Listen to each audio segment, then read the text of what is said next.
200 subscribers. That is a huge number for me, and that is why I'm doing this video unedited, uncut, with my face in it, which, I don't know, I don't have a problem with. But, I mean, 200 is a lot of people. That's the amount of people that I can entertain with my hobby, which is awesome. I think that is an incredible achievement. So, as for a 200 subscriber celebration, I'm going to, what was it? Oh yeah, I was going to explain where I got the idea from the NASCAR Legends series from, because it's kind of a weird idea to throw a whole bunch of cars from a whole bunch of generations all into one series. It's kind of a weird idea. So Team Bomber Sport, I haven't watched any of their videos in a long time, so I'm not really sure if they're still around, honestly. I could look it up, but I'm using my phone to record, so I have nothing to look it up with. But Team Bomber Sport had a mini-series, maybe 1-2 races long, that had like 2 legends going against each other. The one I remember most is Jeff Gordon versus Richard Petty. And that was a little bit more realistic, like Jeff Gordon had a newer car, so it was faster, that type of thing. But that got me thinking, with the very few amount of diecast I had at that time, I can do that on a bigger scale. Because that's right when I figured out what NASCAR stop motion was.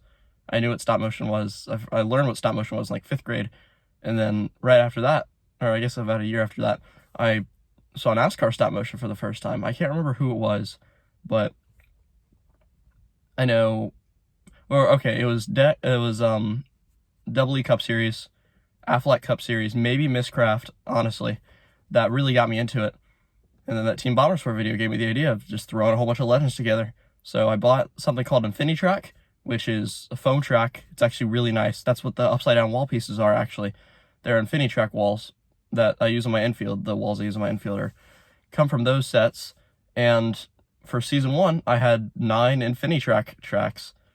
Then I came to realize after season 1, which I think maxed out at 12 cars, I realized that everyone else has cardboard tracks or wood tracks that look really nice, and I have these InfiniTrack that look okay. They don't look bad. They look better than carpet. But then I decided to make Champion Speedway season 1,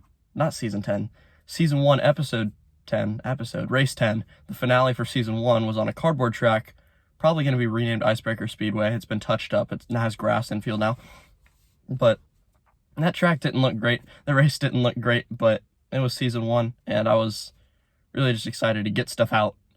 I think I held on to it for like a year trying to line up my race 3 Daytona 500 special with a Daytona 500, so I held on to all the videos for like a year. But that doesn't matter. So that was season 1. Season 2, I guess I'm kind of going through a short history of the series now, but that's fine.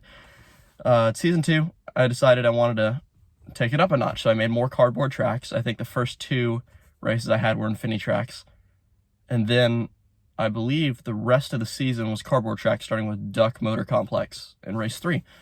So season 2 went fantastic. I started adding in more and more graphics, especially right at the end of season 2, because up until that point, I was editing everything on my iMovie on my iPad. Now I use iMovie on my computer, which is much better. There are better editing softwares out there, but iMovie is what I'm used to, so it's what I've been using.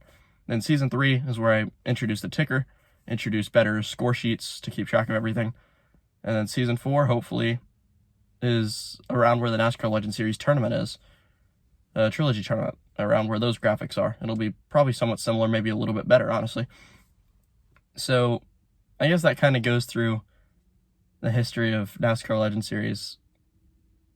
I don't know if I really got to the idea, but I wanted to make a series with a whole bunch of different cars, because I haven't seen anybody do that other than Team Bomber Sport, who, I don't even know if they exist anymore.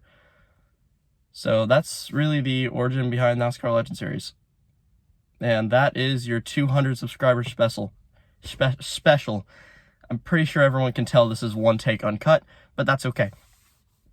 I am working on the next race for the Trilogy tournament. It's the cutoff round for the round of 12. Then the Trilogy tournament will have 3 more races. 2 with 8 drivers, the round of 8, and then 1 with just 4, which is the championship round.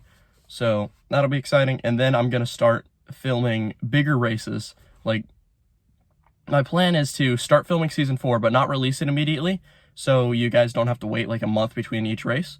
So I'm going to save those, but every other race is going to be like just 2015 cars, just 2010 cars, just 2006 cars, things like that. So I'm going to start putting the generations back where they should be, I guess. And those will be released they'll probably be released pretty far in between, since I'm doing Season 4 races in between them. But hopefully that means Season 4 will come out more regularly. At this point, I'm just kind of spewing out words and I'm forgetting where I am, but that's okay. Thank you guys so much for 200 subscribers. That means so much to me. And hopefully my content continues to be worthy of everyone's support. So, thank you everybody so much for watching, and I hope you all have a good night.